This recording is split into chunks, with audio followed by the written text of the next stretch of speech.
Look, things might suck for you right now. It might be the darkest of the darkest hours. It might be the absolute worst day or year of your life. Maybe somebody just died in your life. Maybe you've been going after a health or a life goal and crap's just not working out.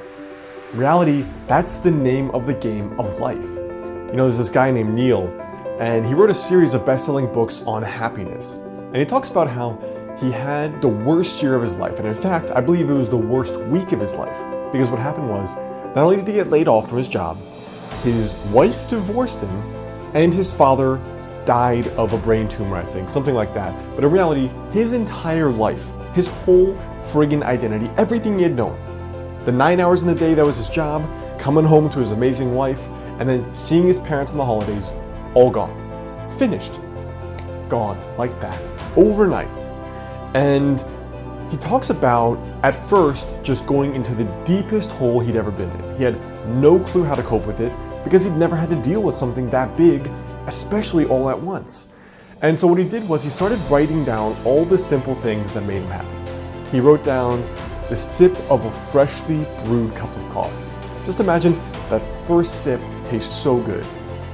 He talked about just going out and walking his dog. He talked about watching clouds float by, on a lazy summer day. He started journaling all the most simple, compelling, but fulfilling, happy moments of his life. The very, very small moments. Not getting married, not going on hiking trips, not going to Vegas. The simple moments that happened every single day. And not only did his book, I think it was called 1,000 Awesome Things, but his blog also started taking off. And it was the result of just coming back to those very simple things. Recently I went into a coffee shop and I was having a particularly bad day. I don't even know why. Maybe I slept bad, maybe things weren't going right, maybe I was losing faith that I would reach my health and my life goals. And I talked to the girl behind the counter and she said to me, I said to her, "How do you have so much energy?" And she said, "You know what's weird? I actually only slept 3.5 hours last night." She had to open up the shop at 5 a.m. She had to run it till 5 p.m. on a few hours of sleep. And I said, "Why didn't you just sleep more? What are you thinking getting up at 3:30 in the morning?" She said, "Honestly, I got pregnant at 16. I have 3 kids. They have to go to school. They have to be watched. And after I get off here at 5 p.m., I have to go to another job at Dunkin' Donuts after." And you know what was funny? I never heard her once complain. She had up days and down days, but she never once complained to me. Almost never did she complain about being tired. 3.5 hours of sleep some nights because she had to go from one job to the next because she had 2 young kids and she was maybe 21 or 22. And you better believe that shut myself up pretty quickly after she had been doing this for so many years, sleeping half, maybe a third the hours I sleep. I sleep 7 hours, she slept a half of that, and mouth was zipped, just doing whatever it took. And this is just to remind you that if you're having a bad day, a bad week, a bad month, a bad year, guess what? Your problems are probably this big compared to most of humanity's. If you're sleeping 4 hours a night, you've got multiple kids, your health is crap, your parents are dead or dying, everything is going wrong, then maybe you have a real reason to complain. But don't forget, there are billions of people in the other parts of the world who don't complain 1 ounce. And all they have to do is walk 5 miles to get a friggin' cup of water that's muddy and has poo in it. Most of your big problems are nothing. They're first world problems, they're champagne problems compared to almost everyone else. And I'm referring to Americans in our country, but even the poor in this country. She was an example. She didn't say a damn word, not one complaint out of her mouth. And it's still natural if things aren't going well to complain.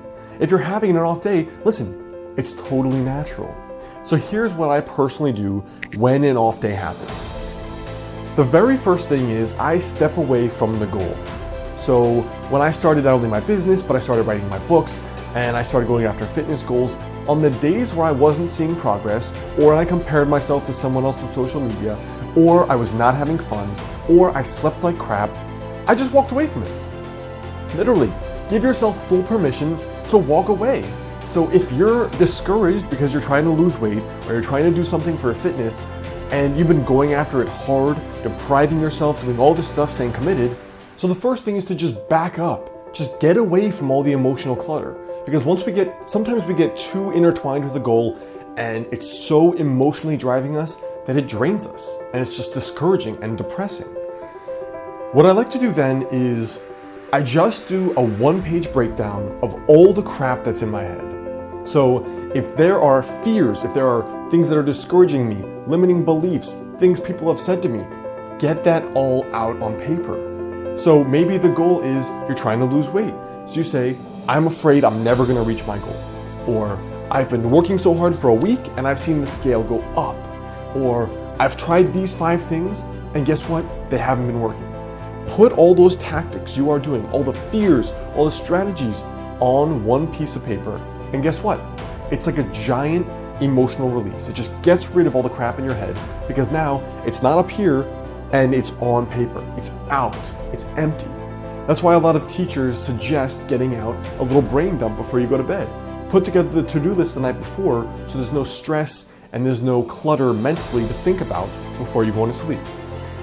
And then what I like to do is I kind of use that piece of paper to forge a new path. So I found that I get so discouraged if I leave things in my head. But if I start writing them down on paper, they're much more likely to become tangible next steps rather than me simply getting discouraged and saying, oh, I'm never gonna make it. It's just never gonna work. That's an emotional reaction. When you put the pen to paper, you start developing a logical reaction. And then you can figure out a logical progression for how you're gonna tackle this problem differently. Maybe you've been approaching weight loss with a certain diet in mind, and you've been doing it, but the things just aren't working out very well. You do it for 3 days, and it's like 1 step forward, 2 steps back. That's realistic. Sometimes that just happens. So maybe on that one piece, that one page of paper, maybe you write down, okay, well, I've been thinking about these 3 side paths, and maybe you can do those side paths next. You can try one of them next week, one the following week, and then one that last week. So rather than having this whole discouragement build into an emotional bubble where you're like, screw it, I'm just not gonna do this anymore, add an emotional reaction. Turn it into a logical, calm one that you put on paper. Remember, it's only amateurs in every industry that get emotionally flustered. It's amateur athletes, amateur writers, amateur business people. The pros are calm, refined, and relaxed because you cannot make a proper decision when you're emotional like that. And worst comes to worst, what I do, what's interesting enough, both with the videos I shoot here for you, the blog articles I write, my books, give yourself permission to quit. It sounds so backwards, but I found that if I get so discouraged that my head's gonna explode, I'm losing my temper on people, I'm getting unhappy with what I'm doing, I let myself quit. I say, you know what, Alex? You don't have to shoot any videos, ever. You don't have to write any more books, you don't have to write any more blog articles, you don't have to answer emails ever again. Just walk away. And an interesting thing happens here when you do that. When you give yourself permission to quit, you realize whether or not you really wanted this goal in the first place.